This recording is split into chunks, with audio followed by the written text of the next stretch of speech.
Harp on Sports, the Bar, podcast, media, audio, and radio network. What do we have in store for you on this edition of the program? College football's month on the mantle. 1 month in. September. Rearview mirror. October. It's a 3-part dance, right? September, October, November. And then, your bow that's in December with all the conference championship games. But a month in, what do we know about college football? So we're going to dive into that. Also, Tua's tricky take. Everybody's piling on the NFL, and I get it. It's easy to do so. Here's where the NFL is caught because fans are hypocrites. And, boy, revisionist history, Captain Hindsight, fans all over this stuff. The Tua situation looks bad, but I'm going to tell you why it's trickier than just, and it's not as simple as he shouldn't have played. Why it's not that simple. So we're going to look at that as well. Also, how about this? Baseball's bank. Regular season winding down. 2022 is going to be known for what?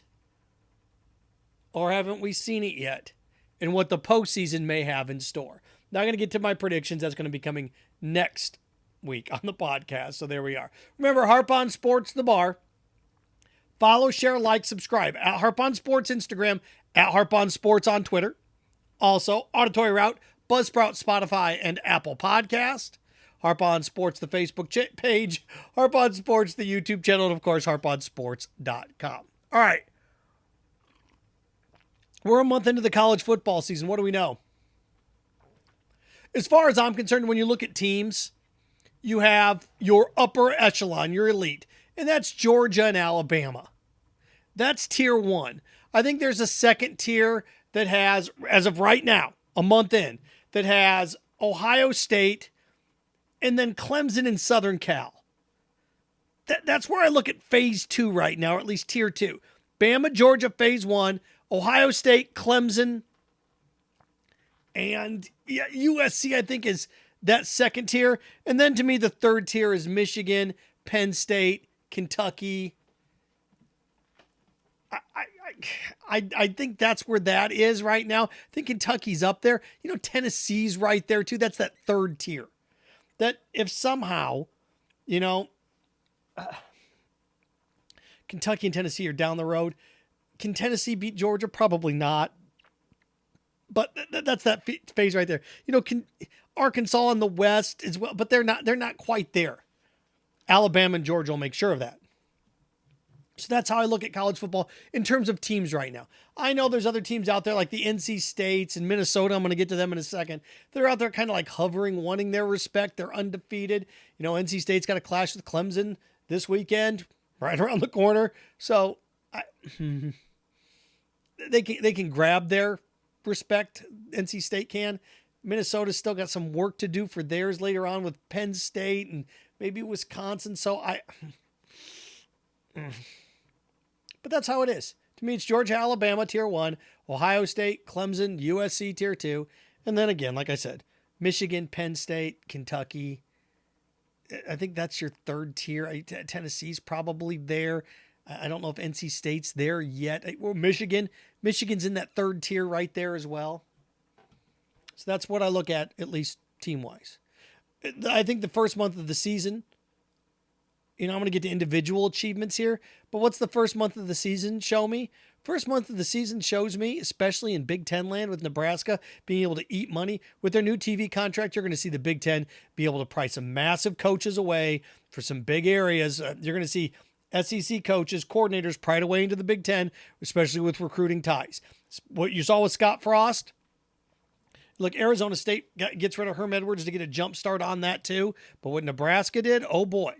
And I don't know, Georgia Tech, with all the new TV contracts, you can't sit around and wait. You can't. It's worth getting the money. Okay, let's get them out of here. Boosters pay more. Okay, we get boosters in here now. They're not going to remove their money and our new TV contracts. You're going to see college coaches' salaries go higher. You're also going to see situations like Clemson. Let's pay Dabo. Alabama, let's pay Saban. Kirby, let's pay him at Georgia. You're going to see boatloads of money forked out. That's why you have the Mel Tucker situation. We got to fork over money when we can. Is it a good idea? That doesn't look like a good idea now, but you have to pay what you can. That's why Michigan's not getting rid of Jim Harbaugh. For what? Oh, he can't win the championship. Jim Harbaugh at Michigan's going to be a lot like Brian Kelly at Notre Dame.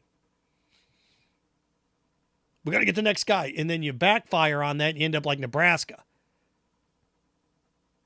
So I think that you're going to see more coaches get canned earlier, especially when these new TV deals are done, because they can afford it. And then when you got your guy, you're going to pay him through the roof. I expect if Ohio State could win a national championship, I'd expect Ryan Day to get like a 10-year, $120 million deal. But then again, if they lay a couple eggs here, I can expect Ohio State to go out and try to track down a bigger name if they have any success somewhere. Especially with look at the success that Southern Cal's having. Boy, oh boy. Yeah, so look at major programs out there that are having success. A guy like P.J. Fleck at Minnesota may get propped. If P.J. Fleck at Minnesota can win that division, the Big Ten West, and he can sit there like at 11-1 at the end of the year and have a shot at the Big Ten, then it's a matter of time before somebody pries him away. Where is he going to end up? Would you leave Minnesota for Nebraska? I don't think so. Look at other major programs. None of those three are going to pry P.J. Fleck away. But if a program gets another coach pried away, would P.J. Fleck leave to go to like Oklahoma State? If Mike Gundy gets pried away to go see, so much is left to be said, but you can start to see those wheels turning. When it comes to the Heisman, we don't have a Heisman frontrunner right now.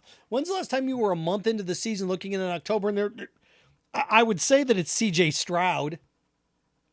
I mean, C.J. Stroud's on pace for 45 touchdowns or 40 touchdowns and what? C.J. Stroud's on pace for like 45 touchdowns and 5 picks or something like that. That's ridiculous. I would say it's C.J. Stroud.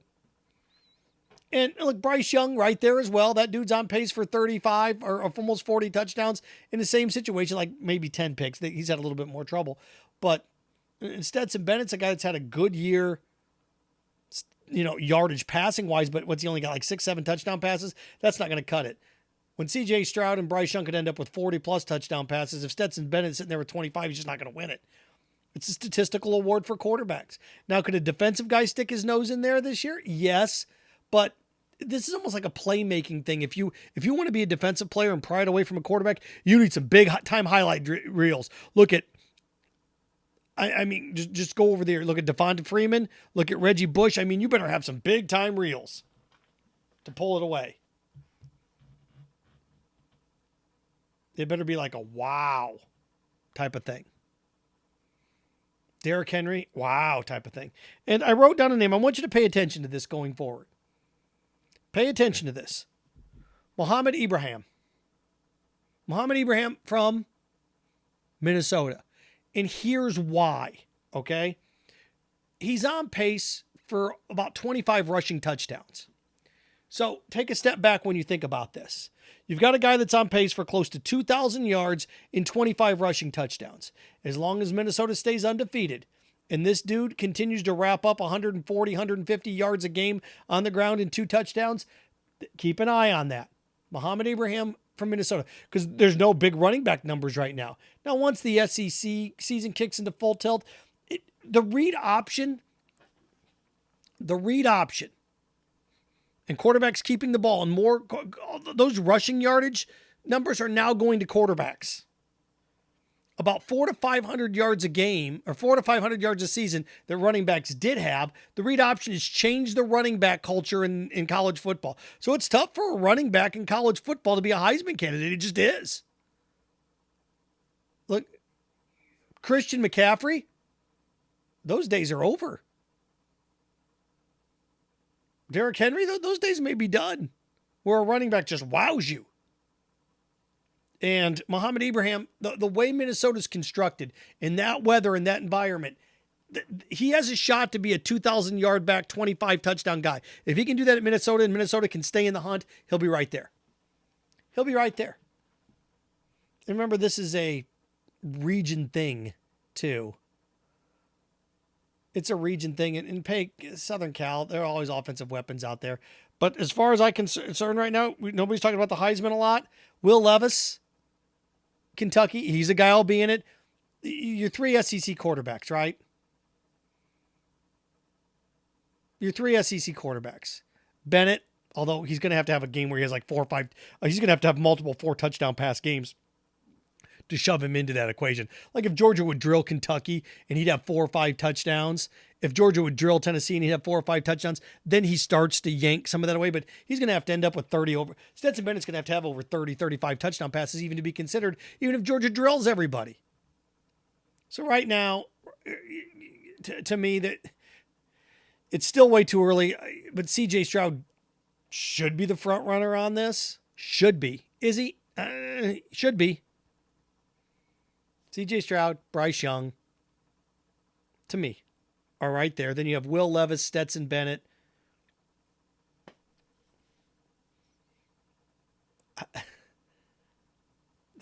Muhammad Ibrahim. I'm telling you, if there's going to be a running back that's going to get at least in the discussion, it's going to be him as of right now, as we hit October. All right. Pivoting from college football into the NFL. Tua's tricky take. You know, I wanted to let the dust settle on this a little bit. And, you know, I remember a couple years ago in the postseason, it was the year the Bucs beat the Chiefs. Patrick Mahomes got his bell rung, right? He got a concussion against the Browns. They took him out for the game, but he was back for the AFC Championship game. He was back for the AFC Championship game. And boy, it's hard to believe that the Browns had the Chiefs on the ropes, right? And Chad Henne threw a first down pass. And then, look, then the next week, right, the Chiefs came out and just drilled the Bills in the AFC Championship game. Just drilled them. Chiefs beat the Bills in back-to-back AFC Championship games. They play in the AFC Championship game. Chiefs are going to beat them this year. But the way I look at this, take some stock in this. Because people are furious. How could they let him go back out there like that? Concussion protocol. He should have been in there. We're going to have to reevaluate concussion protocol. The NFL Players Association. Hey, look, this is ridiculous. If you're the NFL, you're kind of damned if you do and you're damned if you don't, right? Now, independent doctors are supposed to be looking at these guys. There's one way to solve this. You're not going to like it. Concussion protocol. They should have been monitoring this situation more. Okay. You have independent doctors that are looking at this thing. There's one solution. I've got a solution for it. Once doctors determine you have a concussion, you're out 2 weeks, no questions asked. There's no such thing as concussion protocol.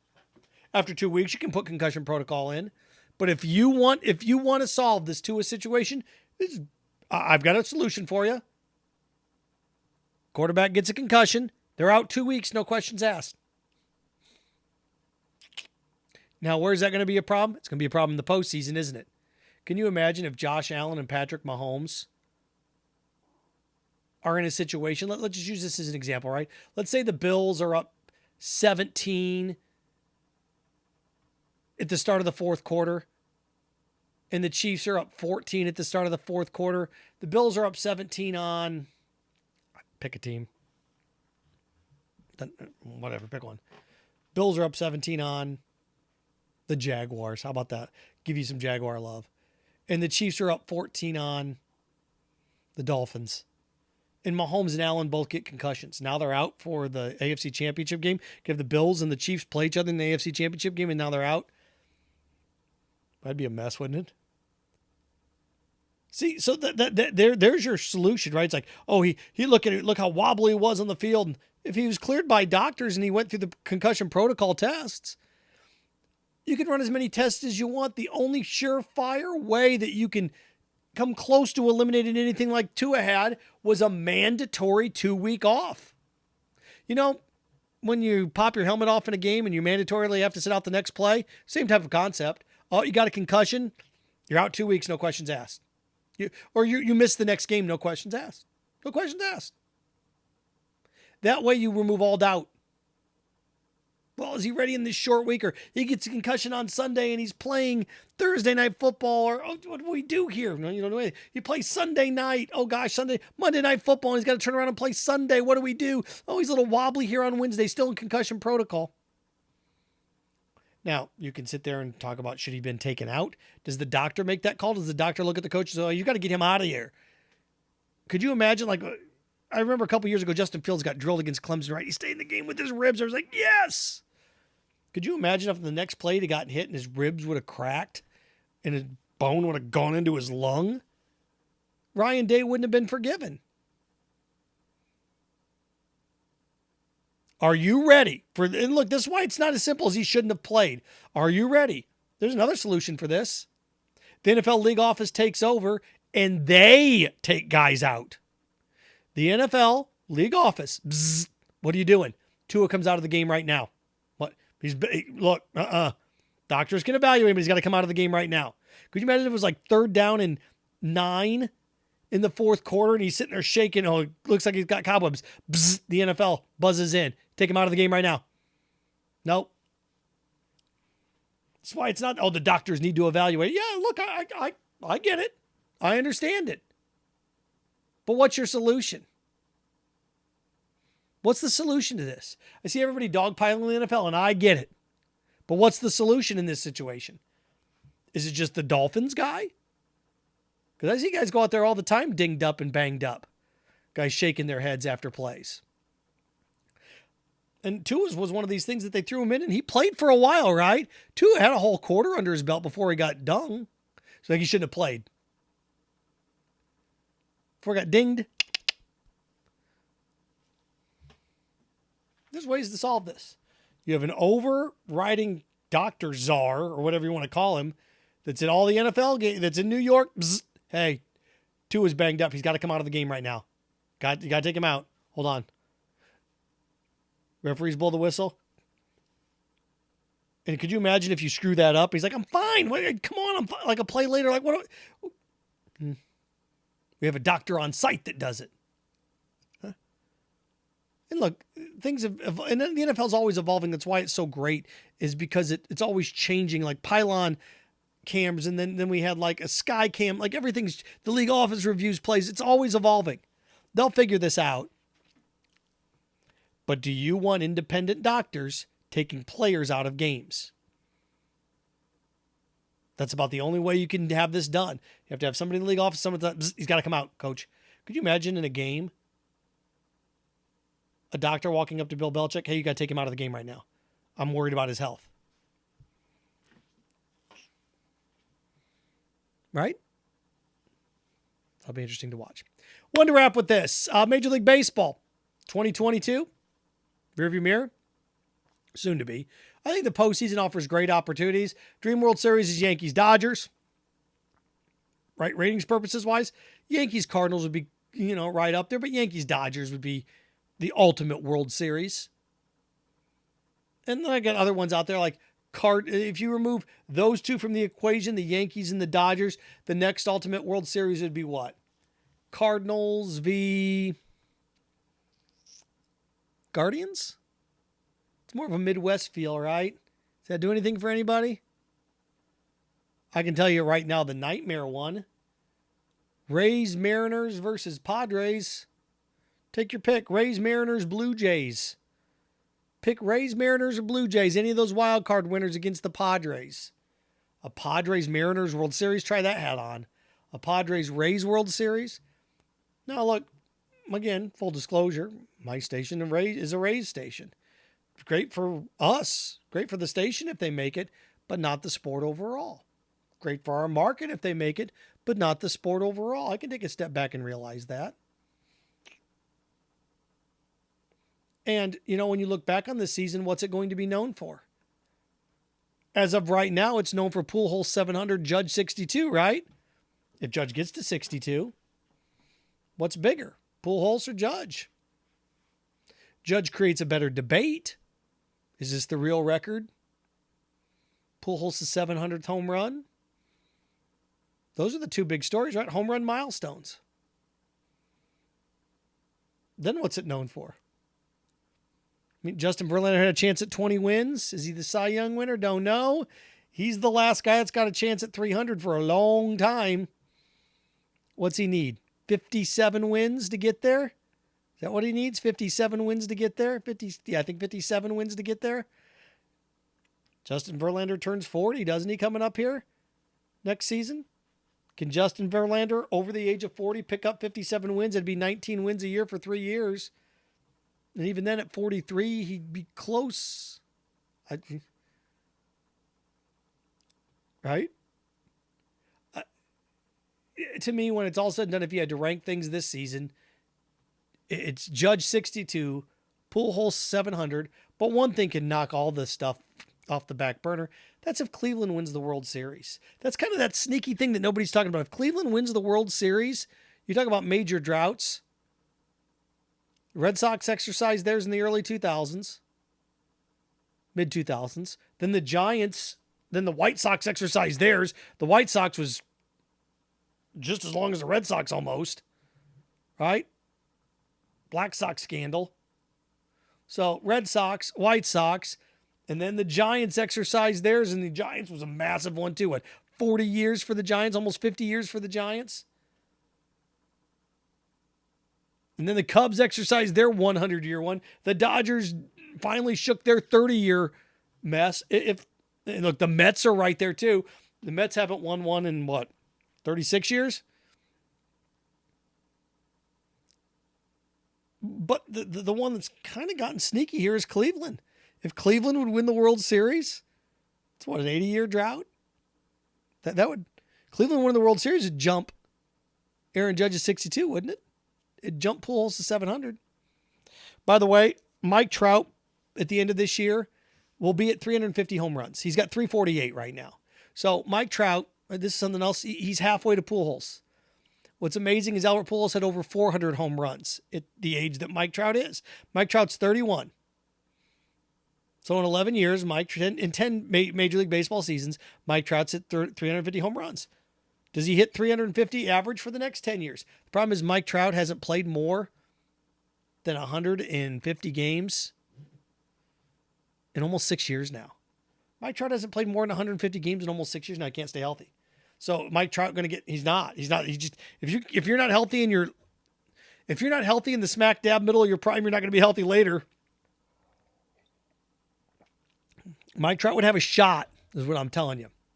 But Mike Trout would have to have 3 or 4 40 to 45 home run seasons over the age of 32. Is that possible? I think Mike Trout has a good chance to get to 700 if he plays to 42, 43, but he's halfway to where Pujols is. At the end of next year, with a good year, he'll be halfway to Bonds.